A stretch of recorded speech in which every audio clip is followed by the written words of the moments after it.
মানুষের মনের মূলত দুটি অংশ রয়েছে, একটি হলো চেতন এবং অপরটি হলো অবচেতন।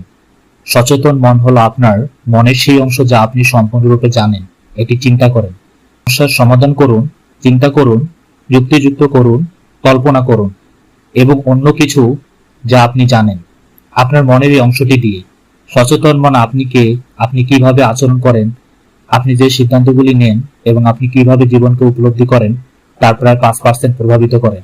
সচেতন মন আপনার তাৎক্ষণিকভাবে সচেতনতার নিচে চাপা পড়ে আছে।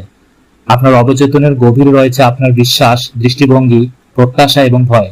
অবচেতনে যা আছে তা আপনার কাছে তাৎক্ষণিকভাবে অ্যাক্সেস নেই, তবে আপনি কিভাবে চিন্তা করেন, প্রতিক্রিয়া করেন এবং আচরণ করেন, আপনি যে পদক্ষেপগুলি নেন এবং জীবনকে আপনি কিভাবে উপলব্ধি করেন তার 95% এটি নিয়ন্ত্রণ করে।